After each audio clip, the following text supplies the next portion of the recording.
자, 교재 141페이지에 휴업 배업 보겠습니다.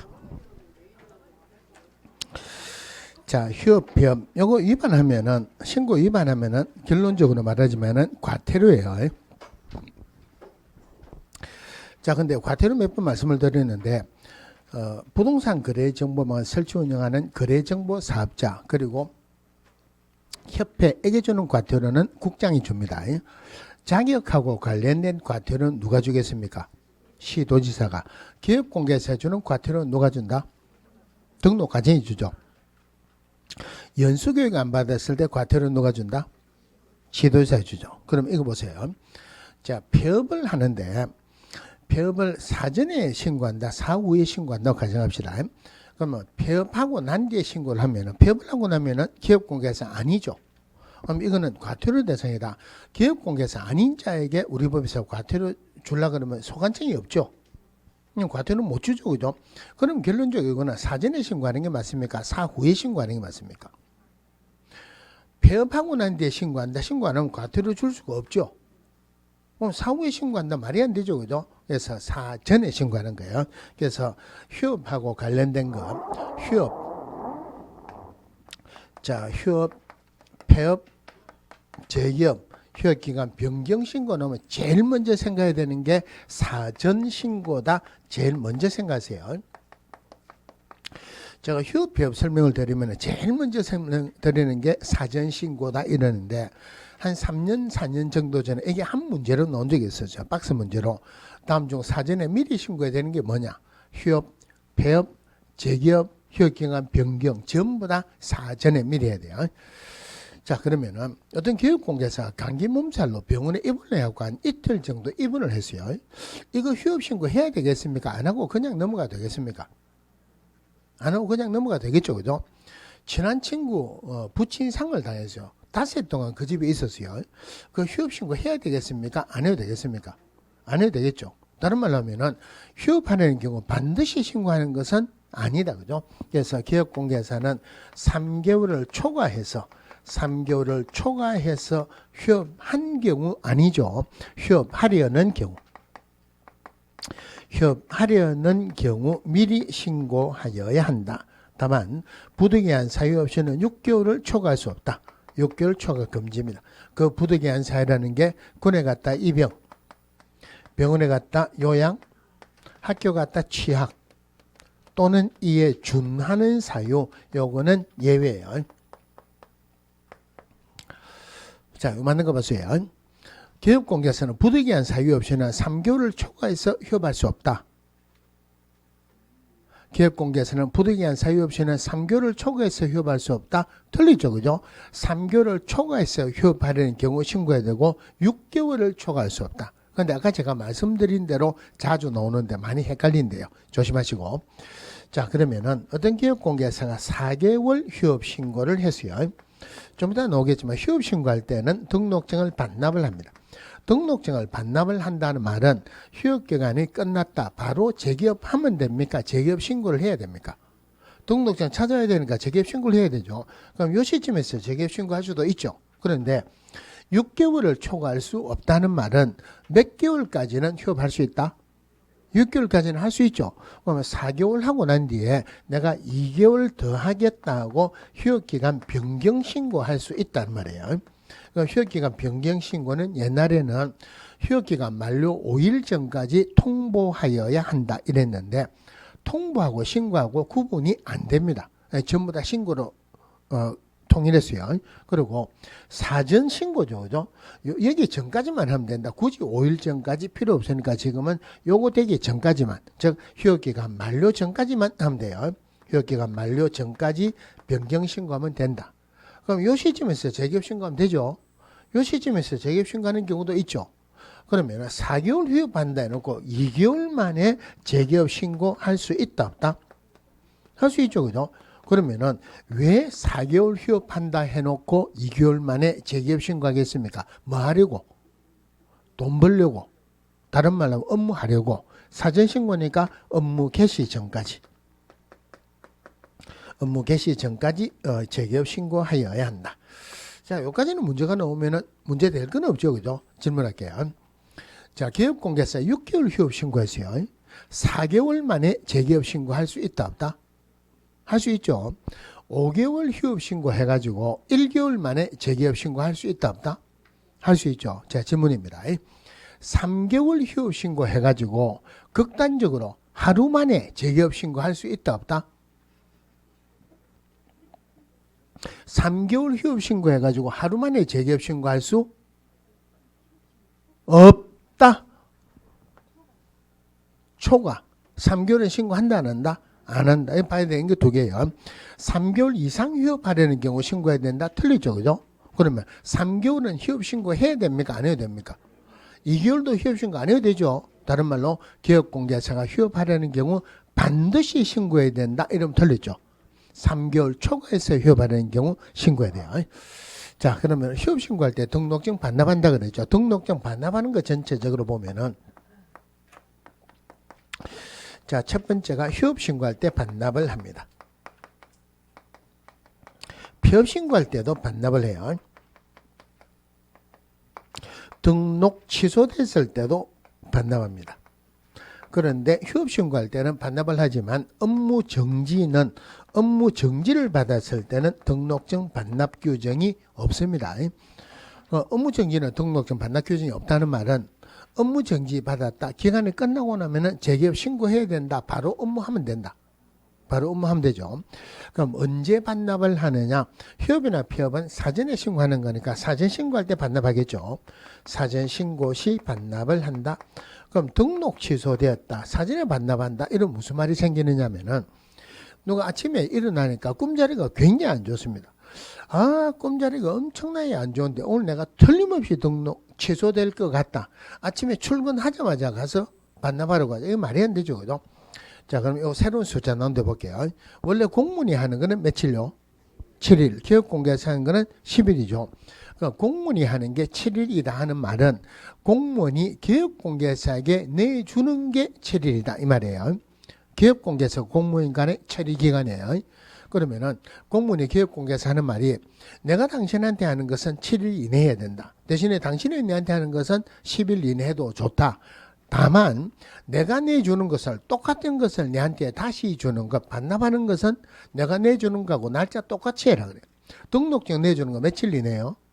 7일이죠. 그죠? 그러면 등록 취소됐다. 반납하는 것도 똑같이 며칠 이내? 7일 이내. 등록 취소되면은 등록 취소된 날로부터 7일 이내 등록증을 반납해야 돼. 물론 등록증 반납하는데 반납은 누구에게 반납합니까? 자기에게 준 사람에게 반납하는 게 맞죠. 등록 간청이 반납하죠. 그죠? 그런데 요즘은 잘 안 나오는데 자격이 더 많이 나와요. 자격 취소돼도 마찬가지로 자격 취소된 날보다 며칠 이내? 7일 이내 자격증을 누구에게 반납합니까? 교부한 시도의사가 내주죠. 그죠? 교부한 시도의사에게 반납한다.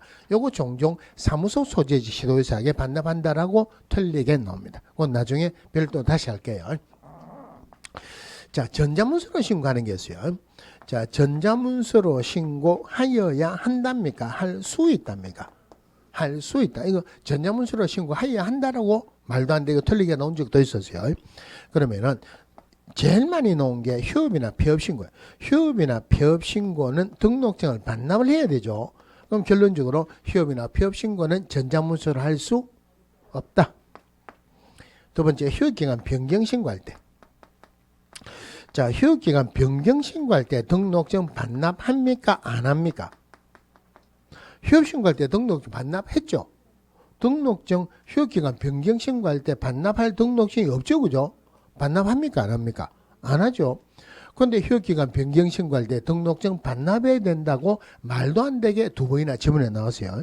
반납하는 게 없다는 말은 재기업 신고할 휴업기간 변경 신고할 때 전자문서로 할 수 있다.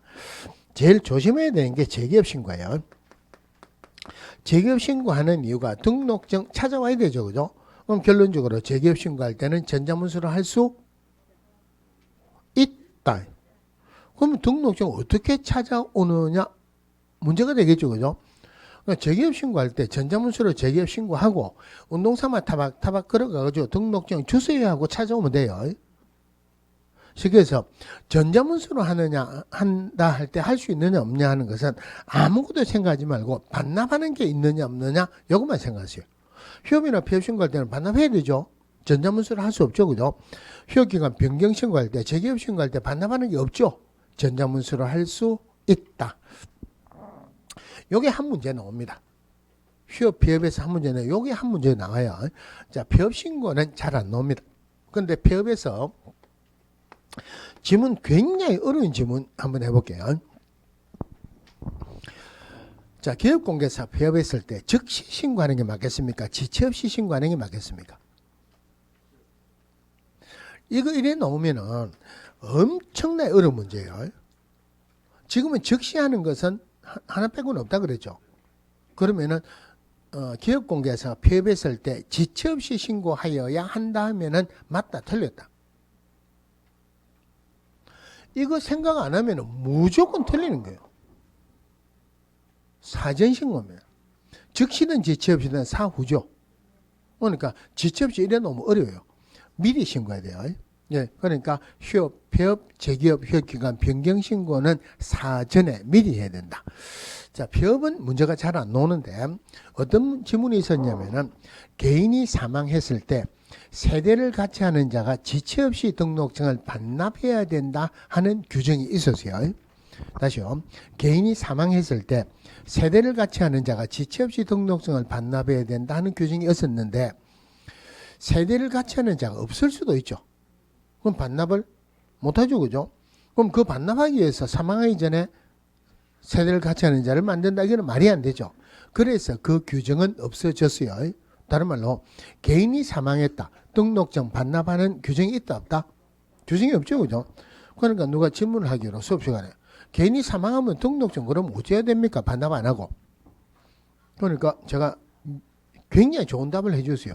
어떻게 받은 딴 자격증이고 어떻게 받은 등록증인데 함부로 찢어버리기는 곤란하죠. 그죠? 관속에다 잘 넣어주면 되죠. 그거 말고 할 거 없잖아요. 그죠? 아니면은 뭐 화장을 하면 그래 하든지 안 그러면 납골당 같은 거 할 때 그 뒤에다 딱 해놓고 그죠? 그냥 해놓지 말고 금박으로 쫙 뿌려가지고 금박으로 쫙 뿌리게 해놓으면 그거 가지고 도망가겠죠. 그죠? 자, 근데 그 규정이 없어지면서 어떤 규정이 새로 생겼냐면은 자, 개인이 사망하거나 법인 해산하면은 등록 취소줍니다. 그래서 법인 해산으로 등록 취소됐을 때 등록 취소 시 이럴 때는 등록증을 반납해야 된다는 규정이 새로 생겼어요. 등록증을 반납하여야 한다. 근데 법인 해산하면은 대표자가 의미 없죠. 그래서 누가 하느냐면은 법인의 대표자였던 자가 반납을 합니다. 였던 자가 반납을 하는데 등록증 반납한다. 며칠이네?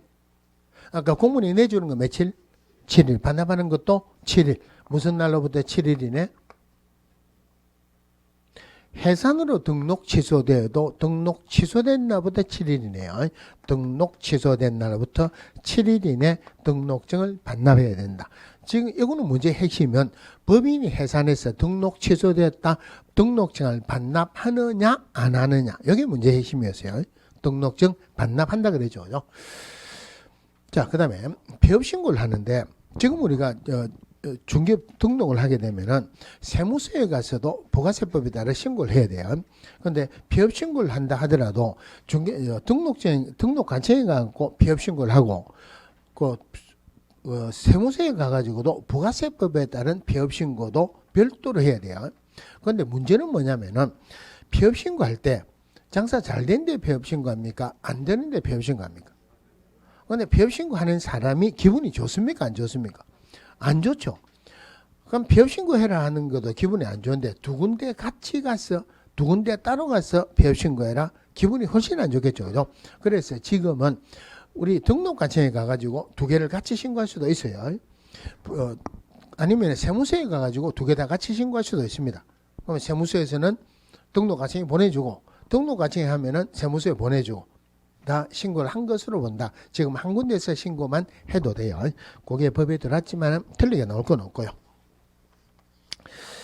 자, 그 다음에 쭉 넘어가시면은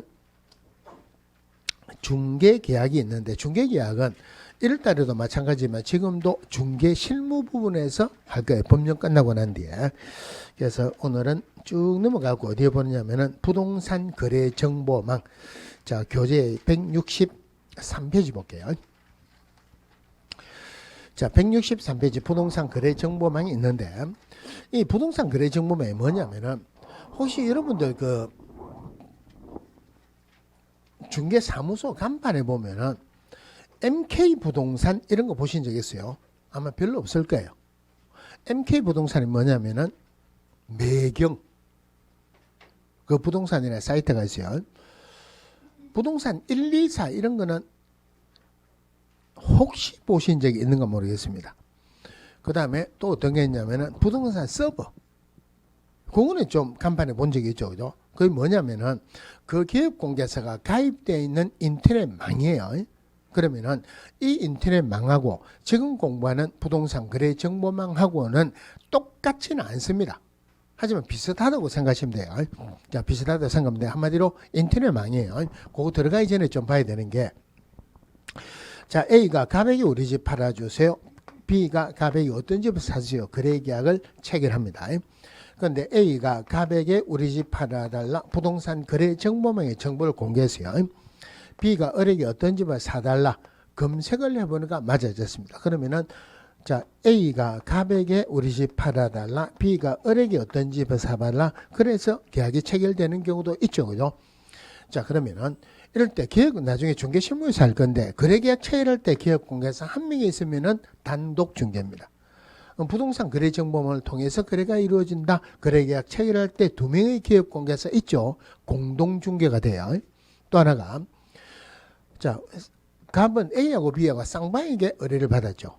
그런데 이 부분에서는 갑은 A에게만 의뢰받았고 을은 B에게만 의뢰받았죠. 그죠? 그래서 판례에서 중개할 때 쌍방 당사자로부터 의뢰받은 경우뿐만이 아니고 일방 당사자의 의뢰에 의해서 매매 교환 임대차 그 밖의 권리의 특실 변경을 알선하는 것도 중개에 해당될 수 있다. 이런 판례가 있어요. 자, 이거는 지금하고 상관이 없는 거고, 또 부동산 거래 정보만 오늘 한번 한 적 있죠. 자, 중개인의 업무 지역은 사무소 소재지 시도죠. 하지만 중개인이 부동산 거래 정보망에 가입하고 이를 이용해서 중개업을 하는 경우에는 그 부동산 거래 정보망에 공개된 관할구역 외의 것도 할 수 있다 했어요. 자, 근데 이 부분에서 개념을 반드시 잡고 들어가야 되는 게 하나 있어요. 자, A가 갑에게 우리 집 팔아달라 부동산 거래 정보망에 정보를 공개를 했어요. B가 을에게 어떤 집을 사달라 검색해 보니까 맞아졌어요. 자, 부동산 거래 정보망 한마디로 전국적인 망을 가진 인터넷망인데, 결론적으로 이야기하면은 이 부동산 거래 정보망에는 기업 공개사만 가입할 수 있어요. 부동산 거래 정보망에는 누구만 가입할 수 있다? 기업 공개사만 가입할 수 있다 하는 말은 기업 공개사가 가입 이용 신청할 때 내가 기업 공개사다는 서류가 들어가야 되겠죠. 무슨 서류가 들어가야 된다? 등록증 사본이 들어가야 돼요. 여러분들 그 인터넷 망에 보면은 혹시 다방 하는 거 들어봤어요? 다방. 직방 하는 거 들어봤어요? 직방. 한방은 잘 안 들어봤죠? 한방도 있어요. 한방도 있어요. 다방도 있고 직방도 있고 한방도 있는데 요 중에서 여러분들 한방에는 지금 못 들어갑니다. 다방이나 직방은 사이트 안에 들어가 가지고 여기에 무슨 물건이 어떻게 있다는 거 볼 수 있어요. 한방에는 못 들어갑니다. 그러면은 이제 요거 세 개 중에서 우리 부동산 거래 정보망은 어느 거겠습니까? 한방. 한방은 공개사 협회에서 운영하고 있는 부동산 거래 정보망이에요. 오로지 기업 공개사만 가입할 수 있어요. 자, 그러면은 기업 공개사만 가입할 수 있다. 어차피 인터넷 망이죠. 의뢰인도 인터넷 쓰죠. 그럼 의뢰인은 부동산 거래 정보망에 가입할 수 있다 없다? 가입할 수 없죠. 그죠? 자, 가입은 안 하는 대신에 들어가서 구경만은 할 수 있다 없다? 자, 구경을 하면은 어떤 결론이 생기는가 봅시다. B가 가입을 안 하고 들어가서 구경을 했어요. 그러니까 내가 평소에 찾으려는 집이 여기 있습니다. 그러면은 갑이나 A에게 바로 연락하겠습니까? 아니면은 을을 통해서 연락하겠습니까? 바로 연락하죠. 그럼 결론적으로 을은 굶어 죽죠. 그죠? 을이 굶어 죽는다는 말은 갑도 굶어 죽는다는 말이에요. 그러면은 지금 재미도 없고 강의도 못하고 배만 나오고 하는 이거 공부하는 이유가 이거 몰라 공부하는 게 하고 자격증을 따가지고 대박을 터뜨리지 않은 목적이죠. 그죠? 그런데 기업공개사 굶어 죽으면 안 되죠. 기업공개사 굶어 죽으면 안 되죠. 자, 결론입니다. 부동산 거래 정보망 할 때는 중개 의뢰인이 들어가면 기업공개사 굶어 죽죠. 그죠? 중개 의뢰인은 말로든 행동으로든 글로든 얼씬거리지도 마라. 여기 나오면 굉장히 어려워요. 어떻게 나오는지는 나중에 말씀을 드릴게요. 부동산 거래 정보망 할 때 누구는 얼씬거리지도 마라. 중개 의뢰인은 얼씬거리지도 마라. 자, 그러면은 부동산 거래 정보망을 설치 운영하는 자를 거래정보 사업자라 그래요. 그러면은 거래정보 사업자 한마디로 부동산 거래정보망 전국적인 망을 가진 인터넷망이다. 대상이 전국이면은 누구 소관이다? 그래서 국토교통부 장관이 거래정보 사업자를 지정할 수 있다. 여기는 지정이라는 말을 씁니다. 물론 이게 틀리게 나올 가능성은 별로 없는데 이거와 관련되는 지문이 어떻게 나왔느냐면은 다음 주에 공인중개사 협회 공부할 건데 협회 설립할 때는 국장에 인가받아야 돼요. 그런데 허가주의를 택한다라고 틀리게 나온 적도 있었어요. 그리고 또 기업공개사 되기 위해서는 뭘 해야 됩니까? 등록을 해야 되죠. 기업공개사 되기 위해서는 등록관청으로부터 인가받아야 한다라고 틀리게 나온 적이 있었어요. 그거와 관련된다 그러면 이거밖에 없습니다. 거래정보 사업자 국장에게 신고하는 것도 허가받는 것도 등록하는 것도 인가받는 것도 아니죠. 그죠? 지정받는다.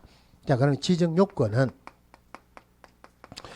자, 지정요건 첫 번째가 일단 부가통신 사업자로 신고가 되어야 돼요. 부가통신 사업자로 신고가 된다. 부가통신 사업자 우리 시험 범위가 아니니까 깊이 안 들어가도 돼요. 제일 간단하게 보면은 인터넷망이나 또는 전화선을 통해서 사업하는 사람이 어차피 인터넷망으로 하는 거죠. 그죠? 자, 두 번째 누구만 가입할 수 있다. 아까 했죠. 그죠? 기업공개사만 가입할 수 있어요. 그럼 가입한 기업공개사의 총수가 500명 이상 돼야 됩니다. 500명 이상. 그 중에서 2개 이상의 시도에서 2개 이상의 시도에서 각각 30명 이상 가입용 신청을 해야 돼요. 숫자도 중요하지만 기본적인 개념 기업공개사라는 거 중요합니다. 자, 거래정보사업자로 지정받기 위해서 전국적으로 500명 이상의 공인중개사인 기업공개사가 가입용 신청을 해야 된다. 맞다 틀렸다. 공인중개사인 기업공개사 아니죠. 그냥 공인중개사도 아니고 기업공개사예요. 그 다음에 자격이 있어야 되는데 조심해야 되는 게 자격은 공인중개사가 자격이지 기업공개사가 자격은 아닙니다. 그러니까 공인중개사 1명 이상, 공인중개사 1명 이상, 정보처리 기사도 마찬가지로 1명 이상. 이것도 원래는 2명 이상이었는데 1명 이상으로 바뀌었는데 공인중개사 기업공개사 몇 명 이상 있어야 돼요? 공인중개사 기업공개사 1명 이상 안 되죠. 그죠? 그냥 공인중개사의 자격은 공인중개사가 자격이에요. 물론 대용량의 컴퓨터가 있어야 되는데 컴퓨터는 국장이 성능을 인정할 수 있어야 된다. 문제는 뭐냐면은 이 컴퓨터는 가입한 기업공개사가 쓰는 컴퓨터를 말하겠습니까? 아니면은 거래정보 사업자가 쓰는 메인 컴퓨터에 가는 서류가 들어가 있습니까? 거래정보 사업자가 쓰는 거예요. 그런데 법에서 표현하기로는 가입한 기업공개사가 이용하는데 지장이 없을 정도의 컴퓨터. 한마디로 거래정보 사업자 거예요. 이걸 어떻게 나왔느냐면은 가입한 기업공개사가 쓰는 컴퓨터라고 틀리게 2번에 나왔어요. 거래정보 사업자 거 들어갑니다. 자, 그럼 이제 이걸 가지고 지정 신청을 하는데, 자, 지정 신청하는데, 그럼 서류가, 이 요건에 맞는 서류가 들어가면 돼요. 부가통신사업자로 신고가 되었다. 그리고 가입한 기업공개사 가입위원 신청서 사본, 자격증 사본, 컴퓨터에 관한 서류. 그런데 제일 골치 아픈 게 몇 번입니까? 지정받으려면은. 500명 이상의 기업공개사가 가입비용 신청을 받는다. 제일 골치 아프겠죠. 그죠? 그러면 가입비용 신청서 사본이 거짓으로 들어갈 수도 있다. 그래서 거짓으로 들어가지 말라고 가입용 신청서 사본에다가 거짓말하지 말라고 기업공개사의 인감증명서를 첨부했어요. 인감증명서 첨부했는데 아까 나왔죠, 그죠? 공제서법이든 부동산거래 신고에 관한 법률에서든 개인인 경우는 어떤 경우에도 인감증명서 들어가는 경우는 없다, 그죠? 요거 인감증명서 첨부해야 된다라고 나올 때가 됐어요. 그럼 지금 인감증명서 안 들어가죠, 그죠? 그러면은 기업공개사라면은 꼭 가지고 있고 기업공개사만 가지고 있는 건 뭐 있습니까? 등록증. 그래서 인감증명서 대신에 등록증, 물론 사본이죠. 사본을 첨부합니다. 또 공인중개사 정보처리기 사건은 자격증 사본을 첨부합니다. 자격증 사본을 첨부한다. 그런데 지금 제가 말씀드리는 거는 문제가 나오지는 않았는데 개념을 잡고 들어가야 되는 게 공무원이 확인할 수 있는 서류는 들어갑니까? 안 들어갑니까? 안 들어가죠. 그러면 자격은 원래 시도의사 소관이죠. 그러면 등록관청에 들어갈 때 자격증 사본이 들어가는 경우는 없다 그랬죠. 공무원에 확인하면 돼요. 그런데 국토교통부 장관에게 들어갈 때는 등록증 사본, 자격증 사본을 첨부를 합니다. 이거는 왜 첨부를 하느냐 하면은 혹시 여러분들이 공부를 하다가 이상하다 싶으면은 그거 풀어야 돼요. 안 풀고 넘어가면은 그거 할 때마다 자꾸 생각이 납니다. 자, 왜 들어갔냐면은 한 집에 형제가 3명이 있어요. 1학년, 2학년, 3학년 형제가 3명이 있다. 1학년 동생이 모르면 2학년 형제한테 물어보면 되죠. 3학년 형이 공부하다가 모르면 2학년 동생이 안다 하더라도 보통 동생한테 물어봅니까? 안 물어봅니까? 잘 안 물어보죠, 그죠? 창피해서 안 물어보죠. 마찬가지예요. 1학년 동생이 등록관청이에요. 2학년 형이 시도지사다. 그럼 등록관청 모르면 시도지사에게 물어보면 되죠. 지금 물어보면 된다고 하는 거 물어봐야 돼요, 그죠? 그러니까 자격증 사본이 안 들어가죠. 그럼 국장이 3학년 큰형이 국장이에요. 국장이 모르면 시도지사한테 안 물어본다 그랬죠, 그죠? 안 물어보려면 국장은 알아야 된다, 몰라도 된다. 알아야 되니까 국장에 들어갈 때는 등록증, 자격증 사본을 첨부하는 거예요. 자, 그 다음에 지정 절차 볼게요. 지정 절차. 절차라는 말은 무슨 과목에서 많이 나와요? 공부에서 많이 나오죠. 절차라는 말은 뭐가 중요하다? 순서가 중요합니다. 숫자가 중요합니다. 그러니까 이게 나오면은 이게 문제다 하고 생각을 하고 풀면은 공부가 잘 되겠죠. 그냥 줄줄이 해봤자 문제 내면 다 틀립니다. 문제가 여기 나온다 알면은 그걸 핵심적으로 보면은 되겠죠. 그죠? 절차라는 말은 순서가 중요하고 날짜가 중요하다. 그러면 이래가지고 지정 신청을 했어요. 자, 요건에 맞춰서 지정 신청을 하게 되면은 요건에 맞으면은 일단 지정서를 교부합니다. 자, 지정서 교부하는데 지정 신청을 받은 날로부터 30일 이내에 합니다. 자, 지정서 교부 받으면은 거래정보사업자가 됐어요. 그럼 지정서 교부 받고 3개월 이내 운영규정을 승인받는다. 3개월 이내 운영규정을 승인받는다. 당연히 누구에게 받는다? 국장에게. 얼마 이내요? 3개월 이내. 그럼 여기서 눈에 딱 보이는 문제가 눈에 보이죠? 30일, 3개월. 3자가 똑같은 게 언제든지 틀리게 나올 수 있다 이 말이에요. 그 다음에 지정서 교부받은 날로부터 1년 이내 설치 운영한다. 설치 운영하는 것 1년 이내를 6개월이라고 틀리게 2번이나 나온 적이 있었어요. 마찬가지로 운영규정을 승인받은 날로부터 1개월이라고 틀리게 나온 적도 있었어요. 무슨 날로부터? 두 개다가 지정서 교부받은 날로부터입니다. 자, 그럼 이 부분에서는 주로 숫자가 틀린 답으로 나왔는데 숫자 말고는 틀리게 딱 한 번 나왔어요. 맞는 거 보세요. 거래정보사업자로 지정받기 위해서 국장에게 운영규정을 승인받아야 한다. 맞다, 틀렸다? 다시요. 천천히 할게요. 거래정보사업자로 지정받기 위해서 국장에게 운영규정을 승인받아야 한다. 지정서 교부 받고 운영규정을 승인받죠. 지정받기 위해서 운영규정을 승인받는다. 순서가 잘못됐죠. 그냥 그렇게 틀리게 나온 적이 있었어요. 자, 그 다음에 거래정보사업자 등의 의무를 보면은 자, 거래정보사업자가 있어요. 누가 지정한다고요? 국장이 할 수 있다는 말은 국장은 거래정보사업자보다 위에죠. 그죠? 밑으로는 가입한 기업공개사가 있어요. 그러면은 거래정보사업자 위로는 국장이 있고 밑으로는 기업공개사가 있다. 위에 있는 국장에게 잘해야 됩니까? 밑에 있는 기업공개사에게 잘해야 됩니까? 누구에게 잘해야 된다? 저한테 수업을 한 번, 두 번 들은 것도 아니고 둘 다 이게 잘해야 되는 거 맞죠? 누구에게 더 잘해야 된다? 보통 위에 있는 사람 오면은 구신거리는데 밑에 사람 오면은 갑질하죠. 그죠? 근데 요즘은 갑질 잘못하면 회사가 흔들립니다. 밑에 사람에게 더 잘해라는 의미로 밑에 기업공개사 관련되는 거 위반은 벌이큽니다. 1년에 1천. 국장 관련되는 거 위반하면 과태료예요. 이 과태료는 국장이 준다 하는 말은 얼마 이하일까요? 500만 원 이하의 과태료인데, 그럼 국장 관련되는 건 아까 지정서 교부 받으면은 거래정보사업자 됐어요.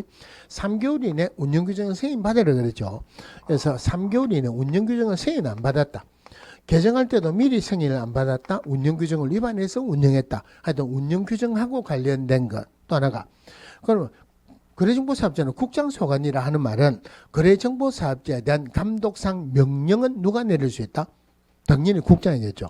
물론 나중에 시도에서도 들어갑니다만은 국장도 감독상 명령권자에 들어가죠. 그죠? 감독상 명령을 위반했다. 자, 그 다음에 1년에 1천에 해당하는 게 거래정보사업자는 기업공개사로부터 의뢰받은 정보의 하나여 이를 공개하여야 된다. 기업공개사로부터 의뢰받은 정보의 하나여 이를 공개하여야 한다. 예를 들어서 기업공개사가 1, 2, 3, 4, 5 5개 정보를 공개했어요. 거래정보사업자가 보더만은 어쭈그리 6번도 있는데 6번 공개하면 된다 안 된다?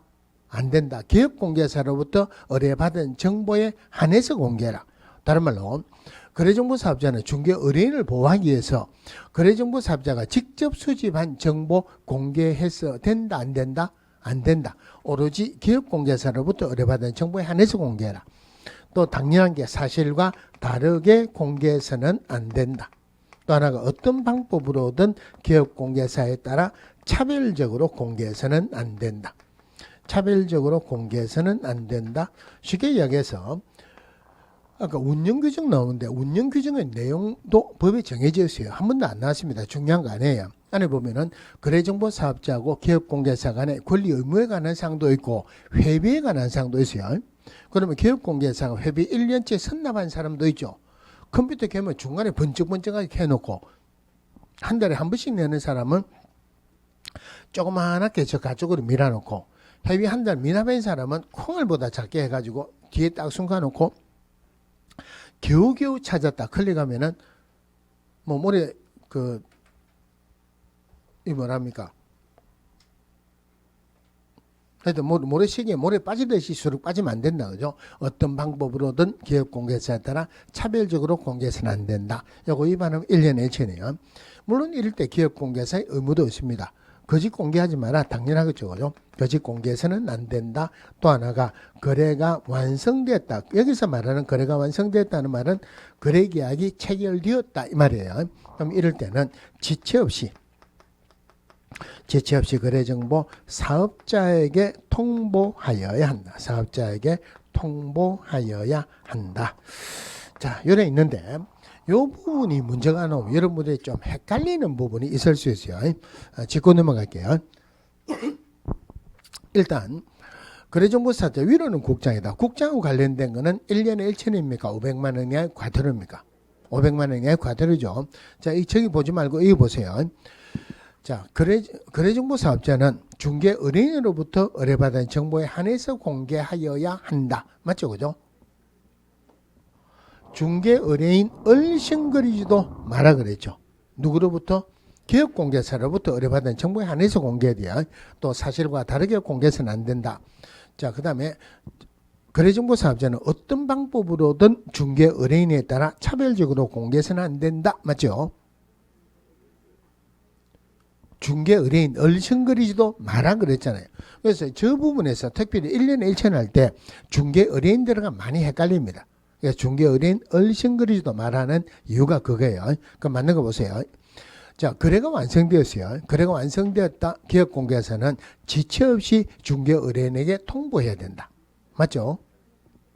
중개 의뢰인 들어가면 안 되죠. 그럼 왜 중개 의뢰인이 가는 게 아니냐면은, 자, 거래가 완성됐다는 말은 거래계약 체결됐다는 말이에요. 그럼 거래계약 체결됐다. 계약금 지급하고 중도금 지급하고 잔금 지급했다. 등기 전하고 집에 이사 갔어요. 옆집에 가가지고 떡 돌렸어요. 요즘 서울에 가면은 떡 돌립니까? 안 돌립니까? 안 돌린대요. 그죠? 하여튼 떡 했다 그러면 기분 나빠서 술 마십니다. 왜냐면은 옆집에 띵동 하면 문 안 열어줍니다. 누구십니까? 아, 옆집에 이사 왔는데요. 그런데요. 아, 이삿떡 가지고 왔는데요. 그럼 하는 말이 우리는 떡 안 먹습니다 하고 싹 들어가 본대요. 기분 나빠서 한잔 해야죠. 그죠? 근데 옆집에 떡 돌리고 혹시 여러분들 옆집에 떡 돌리면은 떡 안 드시더라도 받아 넣으세요. 제주세요. 친구들 불러가 집다리까지 다 끝났습니다. 그런데 의뢰인에게 거래계약 체결됐습니다. 통보할 이유가 없죠. 그럼 누구에게 통보한다고요? 거래정보 사업자에게 통보합니다. 이유가 뭐냐면은 자, 정보를 공개를 했어요. 정보를 공개했다. 거래계약 체결됐죠. 그 공개된 정보는 살아있는 필요한 정보입니까? 죽은 필요 없는 정보입니까? 필요 없는 거죠. 빼내야 되죠. 누가 빼내야 됩니까? 거래정보 사업자가 빼내야 돼요. 그래서 빼내라고 거래정보 사업자에게 통보한다. 결론은 중개 의뢰인은 얼씬거리지도 마라 이 말이에요. 자, 그럼 마지막으로 봐야 되는 게 지정 취소가 있어요. 자, 지정 취소. 당연히 지정을 국장이 했기 때문에 지정 취소도 국장이 할 수 있겠죠. 그죠? 그런데 다음에 행정 처분할 때 별도로 이야기를 하겠지만은 취소라는 행정 처분을 할 때는 청문해야 돼요. 청문이 뭐냐면은 변명의 기회를 주는 겁니다. 그러니까 취소할 때 청문 안 하고 취소하게 되면은 행정절차법 위반으로 취소 자체가 무효입니다. 청문해야 되죠. 대신에 어떤 경우를 하더라도 사망하거나 법인 해산으로 취소할 때는 청문 안 합니다. 당연한 게 사람이 죽어서 관 속에 있어요. 취소시켜줘. 그죠? 가가지고 관을 막 흔들면서 왜 죽었습니까? 왜 죽었습니까? 그래 안 하잖아요. 그죠? 사망하거나 법인 해산으로 취소할 때는 청문 안 합니다. 자, 그런데 지정 취소에서는 제일 중요한 게 뭐냐면은 우리 공인중개사법에 등록 취소는 등록을 취소하여야 한다 하는 규정도 있죠. 등록을 취소할 수 있다는 규정도 있죠. 그죠? 그런데 여기에서는 지정을 취소하여야 한다 하는 말이 없습니다. 이런 규정이 없어요. 그러니까 이게 제일 중요합니다. 어떤 경우를 하더라도 지정을 취소하여야 한다. 무조건 틀렸어요. 그럼 지정을 취소할 수 있다. 여기 할 수 있다. 그러니까 지정을 취소할 수 있는 사유가 첫 번째가 거짓이나 또는 부정한 방법으로 지정을 받았다. 그 다음에 개인이 사망하거나 법인이 해산하는 등 계속적인 운영이 불가능하다고 인정될 때 그러면은 특별히 이 부분을 조심하셔야 되는데 거짓이나 부정한 방법으로 어떻게 했다. 개인이 사망하거나 법인 해산했다. 우리나라 법의 99.9%가 취소하여야 한답니다. 그런데 여기는 취소하여야 한다는 규정이 없다 그랬죠. 비록 거짓이나 부정한 방법으로 지정을 받아도 아니면 개인이 사망하거나 법인 해산해서 계속적인 운영이 불가능하다고 인정되는 경우라 하더라도 지정을 취소할 수 있다. 취소해야 된다. 무조건 틀린 거예요. 자, 이거 말고 우리 교재는 많은데 그거 다 외우지 말고 이거 보세요. 아까 지정서 교부 받으면 거래정보사업자 됐다 그랬죠. 그죠? 여기서부터 위반하면은 하나라도 위반하면 전부 다 지정을 취소할 수 있다라고 생각하세요. 그러면은 3개월 이내 운영규정 승인 받아야 되죠. 개정할 때도 미리 승인 안 받았다. 이것도 지정을 취소할 수 있다. 1년 이내 설치 운영 안 했다. 지정을 취소할 수 있다. 운영규정을 위반해서 운영했다. 지정을 취소할 수 있다. 기업공개사로부터 의뢰받은 정보에 한해서 공개했다.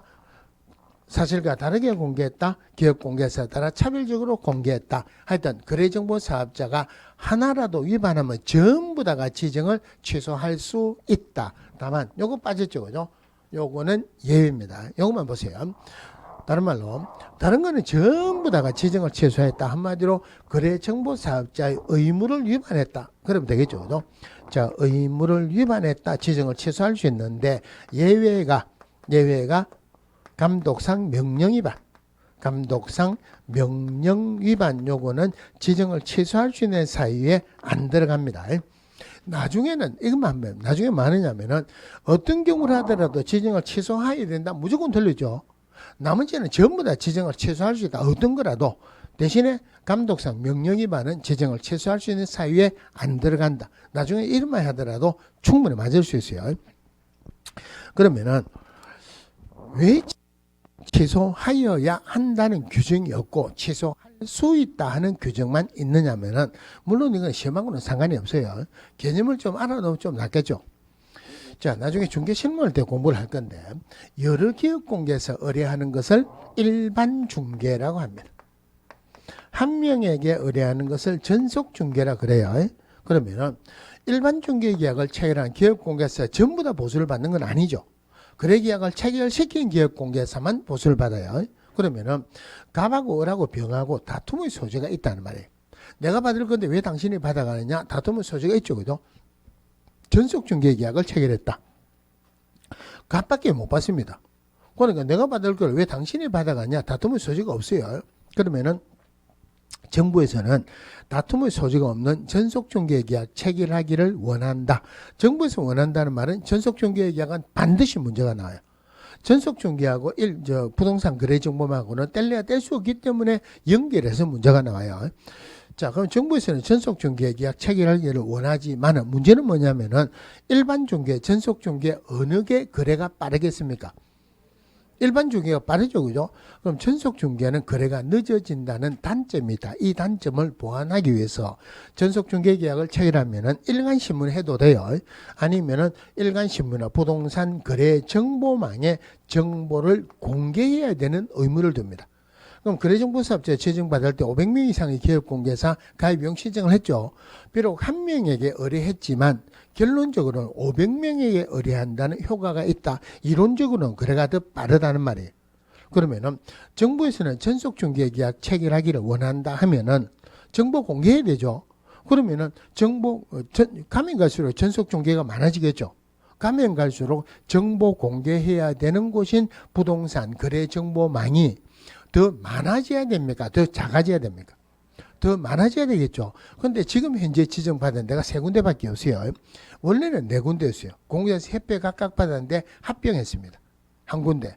한국감정원 아시아나. 한국감정원은 한국부동산원으로 이름이 바뀌었어요. 3군데밖에 없어요. 그런데 만약에 지정을 취소하여야 한다라면은 자칫 잘못하면 전부 다 취소되고 하나도 안 남아있을 수도 있죠. 겁이 나서 지정을 취소해야 된다는 규정을 둘 수가 없다는 말이에요. 그러니까 어떤 경우라 하더라도 지정을 취소해야 한다. 무조건 틀렸어요. 자, 다른 질문 한번 볼게요. 중요한 거 아닙니다. 한 번도 안 나오고. 등록 취소되면 등록증 반납해야 되죠. 며칠 이내? 7일 이내. 누구에게? 등록관청에게. 자격 취소되면 자격증 반납해야 되죠. 자격 취소된 날부터 며칠 이내? 7일 이내. 누구에게? 교반 시도자에게. 그러면은 지정 취소되면은 며칠 이내 누구에게 지정서 반납해야 됩니까? 국장에게 며칠 이내? 7일 이내 반납해야 된다는 규정이 없어요. 없습니다. 왜냐면은 자, 우리 법에서 지정을 취소하여야 한다는 규정이 없다 그랬죠. 지정을 취소할 수 있다는 규정만 있는 법의 원 취지는 지정 취소하겠다는 말이겠습니까? 안 하겠다는 말이겠습니까? 안 하겠다는 말이에요. 지정 취소 안 하겠다고 지정을 취소할 수 있다고만 해놓고 네 지정 취소됐을 때 며칠 이내 지정서 반납해라 하는 규정을 넣을 필요가 없어요. 지정서는 반납 규정이 없습니다. 또 하나만 더 봅시다. 물론 이것도 중요한 건 아닌데 자, 공무원에게 도장 찍어서 받는 것은 도장값 내야 된다 그랬죠. 수수료예요. 그럼 등록 신청하면 수수료 내죠. 자격증 재개부 신청한다. 수수료 내겠죠. 도장 찍어서 도장값 받아요. 지정 신청할 때도 공무원이 도장 찍어주는 거죠. 지정서 찍어줘야 되겠죠. 이거는 수수료 낸다 안 낸다? 이건 안 냅니다. 왜 안 내느냐면은 지금 거래정보 사업자 3명밖에 없죠. 겁이 나서 지정을 취소하여야 한다는 규정도 둘 수도 없다 그랬죠. 그죠? 자, 그런데 누가 지정 신청하면은 국장은 좋아하겠습니까? 안 좋아하겠습니까? 좋아하겠죠. 가는 데마다 국장이 하는 말이 잘해줄 테니까 지정 신청해라. 잘해줄 테니까 지정 신청하라. 갈 때마다 그래요. 오랜만에 와도 지정 신청. 어제 봤는데 오늘 가지고도 잘해줄 테니까 지정 신청하라. 그럼 지정 신청하러 갔어요. 지정 신청하라 한다. 지정서에 국장 도장기가 내주겠죠. 그죠? 원칙적으로 도장값 내야 되는 거 맞죠? 돈 달라 그러면은 기분 좋습니까? 안 좋습니까? 올 때마다 잘해준다고 지정 신청해라 놓고 가자마자 돈 달라 기분 안 좋죠? 취업을 안 할란다 할 수 있죠. 그죠? 지정 신청할 때는 수수료 내는 규정도 없어요. 자, 부동산 거래 정보망 보셨고,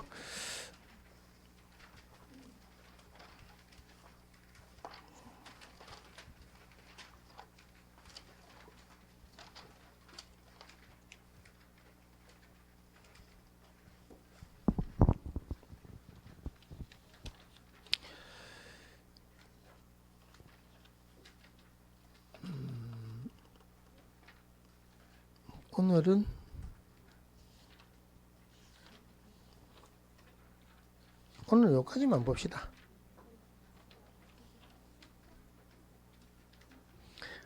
간단한 거 하나 더 봐야 되는 게 있는데 어디 있는가 찾지를 못했어요.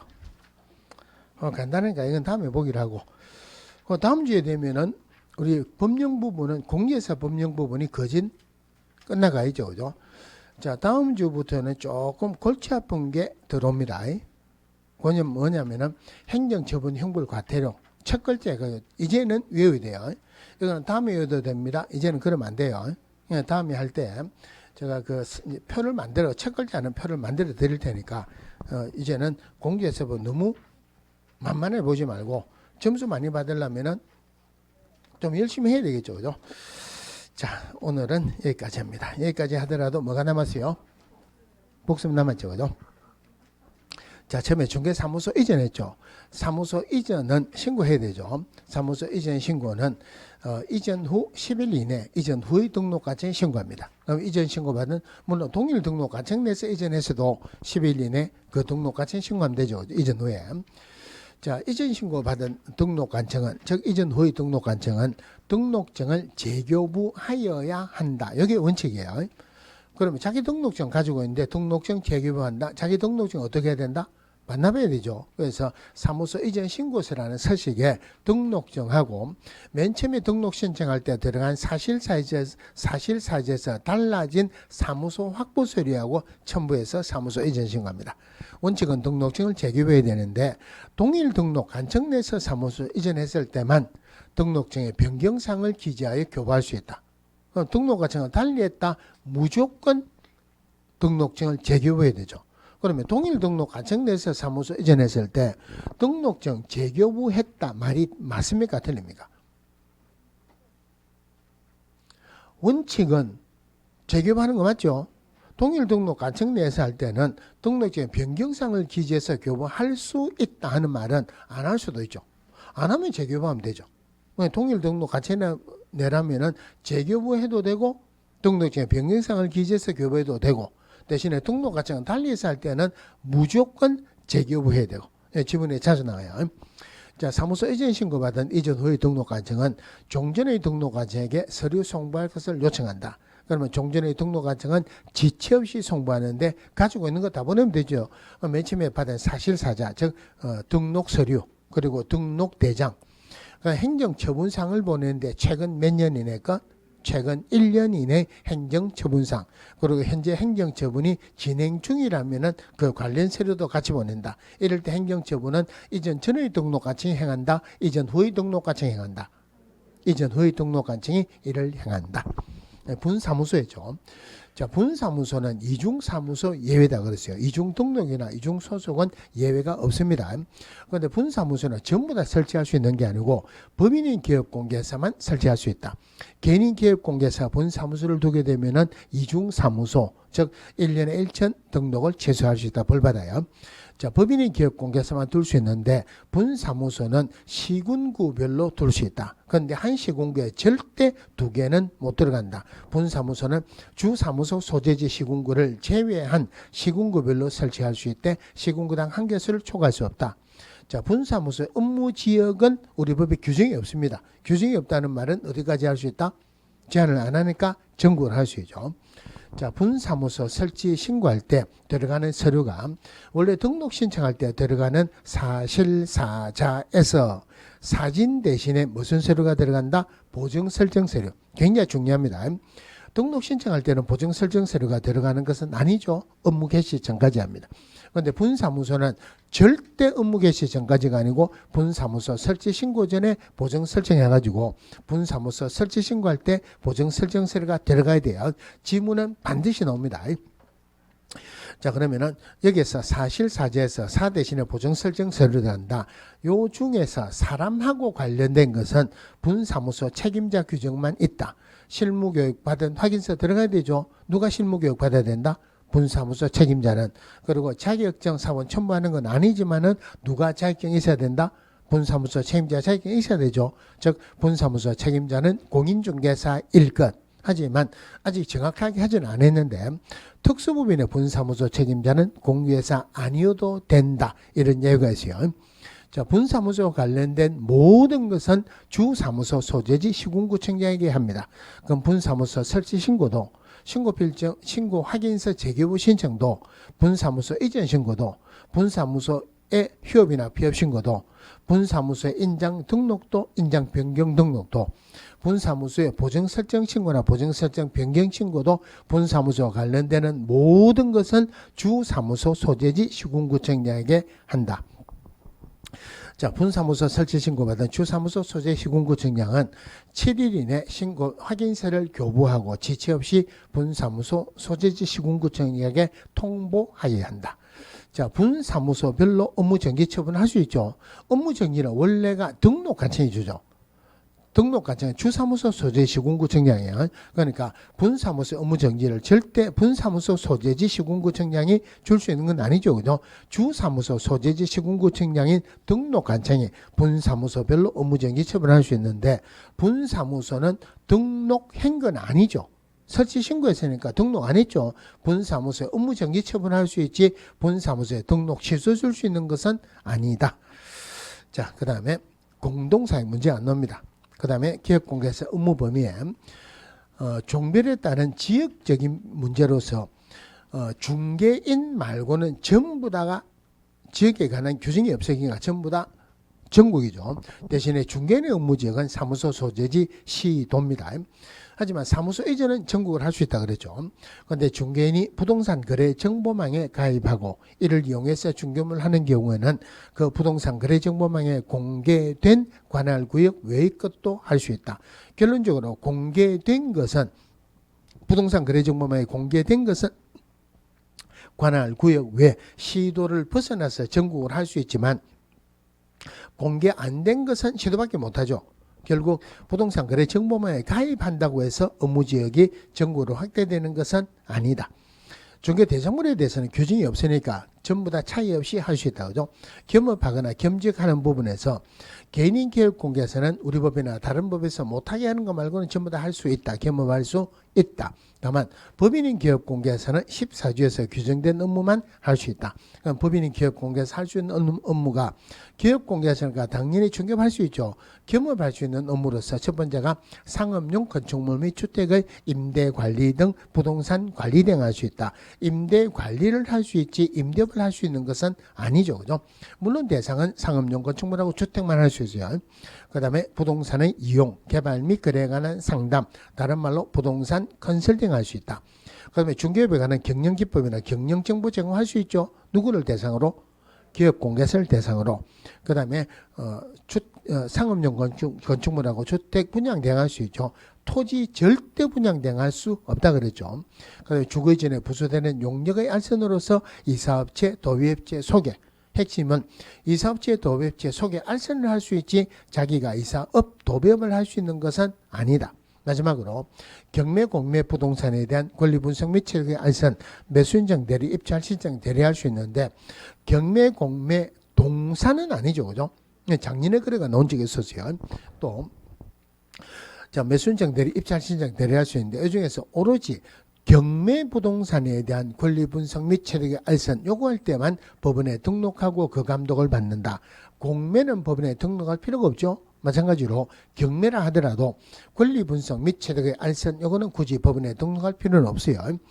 자, 법인인 기업공개사 겸업할 수 있는 업무 6개는 법인인 기업공개사만 할 수 있는 건 아니죠. 원칙적으로 개인인 기업공개사도 할 수 있다. 다만 중개인은 마지막에 있는 경매 공매 물건의 권리분석 및 처리 안선 매수인정 대리 입찰 신청 대리 업무는 중개인은 못한다 그러죠. 그럼 결국 나머지 5개는 모든 기업공개사 할 수 있다. 또 겸업할 수 있는 업무 1번부터 6번까지 6개는 중개업 아니라 그랬어요. 중개업이 아니다 하는 말은 법정 보수를 적용하지 않는다. 반드시 나오는 게 상가 분양 대행하는 것 중개업 아니죠. 법정 보수 절대 적용을 안 합니다. 자, 그 다음에 고용인. 고용인을 고용하는 데는 아무런 제한이 없는데 하지만 고용인이 결격사에는 해당되지 않아야 되죠. 자, 고용인 중에서 자격증이 있는 소속 공개사 되기 위해서는 실무교육을 받아야 되고 중개보조인이 되기 위해서는 직무교육을 받아야 한다. 대신에 고용신고할 때 실무교육 받은 확인서, 직무교육 받은 확인서 첨부하지는 않습니다. 소속 공개사 고용신고할 때 자격증 사본도 첨부를 안 한다. 첨부하는 서류가 없다는 말은 전자문서로 할 수 있죠. 그죠? 자, 고용하고 난 뒤에 고용관계 종료 신고하지만 여러분들 공부를 할 때는 거꾸로 하세요. 고용관계 종료 신고는 고용관계 종료 후 10일 이내 신고하죠. 하지만 고용신고는 절대 고용 후 10일 이내 신고하는 게 아니고 업무 개시 전까지 신고해야 된다. 자, 고용인의 업무상 행위는 그를 고용한 기업공개사 행위로 본다. 고용인의 업무상 행위의 결과 의뢰인의 재산상 손해가 발생했다. 기업공개사가 손해배상 책임이 있죠. 그죠? 그런데 이럴 때 기업공개사가 고의나 과실이 전혀 없었다. 잘못된 게 전혀 없었다면은 기업공개사는 손해배상 책임이 있다 없다? 그래도 있다. 그러면은 자, 의뢰인은 고인에게 물어달라 해가지고 안 물어주면은 기업공개사 물어달라고 해도 되고 처음부터 기업공개사 물어달라고 해도 되고 처음부터 고인하고 기업공개사에 연대서 물어달라고 해도 돼요. 이것을 부진정 연대 책임이란다. 기업공개사가 부진정 연대 책임하에서 고용인에게 물어주면 의뢰인에게 물어주면은 고용인에게 구상권을 청구할 수 있다. 그러면은 기업공개사의 책임이 있다고 해서 부진정 연대 책임이고 구상권 청구할 수 있다는 의미로 보면은 고용인에게는 책임이 없는 것은 아니다. 고용인에게도 책임이 있습니다. 자, 고용인의 업무상 행위의 결과 형벌의 대상이 되었을 때 고용인은 징역이나 벌금 받고 기업공개사는 해당 조에 규정된 벌금 받죠. 기업공개사가 고용인 때문에 징역을 받는 경우는 없다고 그랬어요. 동일한 벌금 아니죠. 해당 조에 규정된 벌금 받는다. 그럼 이것을 양벌규정이라 하는데 양벌규정으로 벌금 받는 것도 이 법이에요. 그러면 300만 이상 되면은 자, 기업공개사가 자기 자신의 행위로 이 법을 위반해서 300만 이상 벌금 선고받으면은 결격사에 해당돼서 등록 취소되지만 기업공개사 양벌규정으로 벌금 받았다. 결격사유를 본다 안 본다? 안 봅니다. 즉 양벌규정으로 벌금 받은 거 가지고는 등록 취소는 안 된다. 그죠? 자, 원칙적으로 양벌규정으로 벌금을 주지만 기업공개사가 고용인의 행위를 방지하기 위해서 상당한 주의나 감독을 게을리하지 않았다면은 기업공개사에게 벌금마저도 안 주겠다. 대신에 의뢰인의 재산상 손해에 대해서 기업공개사가 주의나 감독을 잘했다고 해서 재산상 손해에 대해서 책임이 없는 것은 아니다. 그죠? 자, 원칙적으로 벌금을 양벌규정으로 벌금을 주는데 기업공개사가 주의나 감독을 잘했으면은 벌금은 안 준다 그랬죠. 또 벌금은 양벌규정이에요. 과태료가 양벌규정은 아니죠. 그죠? 행정처분 틀리게 나올 건 없고.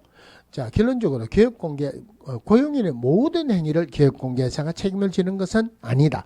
고용인의 업무상 행위는 그를 고용한 기업공개사 행위로 봐가지고 업무상 행위만 기업공개사 책임을 진다. 그런데 고용인의 업무상 행위를 기업공개사 책임을 지는 거지 기업공개사의 업무상 행위를 고용인이 책임을 지는 것은 아니다. 자, 고용인 보셨고 그 다음 인장 등록했죠. 자, 기업공개사와 소속공개사는 기업공개사 등은 하면 안 되죠. 그죠? 기업공개사와 소속공개사는 중개업무에 사용할 인장을 업무 개시 전까지 등록같이 등록해야 돼요. 원래는 업무 개시 전까지지만 예외적으로 기업공개사는 등록 신청할 때 인장 등록할 수 있고 소속공개사는 고용신고할 때 인장 등록할 수 있다. 자, 등록해야 되는 인장. 법인은 법인의 대표자 인장 등록하는 거 맞죠? 절대 대표자가 아니고 법인 인장이에요.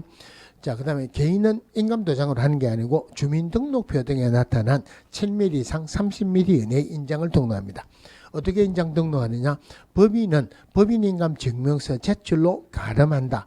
인감 증명서만 제출하면 돼요. 개인은 인장 등록 신고서를 제출합니다. 자, 법인은 법인이 인장 등록하는데 법인의 분사무소 인장 등록은 주사무소 소재 시군구청에 하죠. 그죠? 그런데 분사무소도 법인입니다. 분사무소 법인이니까 원칙은 무슨 인장 등록하는 게 맞다? 법인 인장이죠. 그런데 때로는 법인의 대표자가 보증하는 인장을 등록하기로도 한다.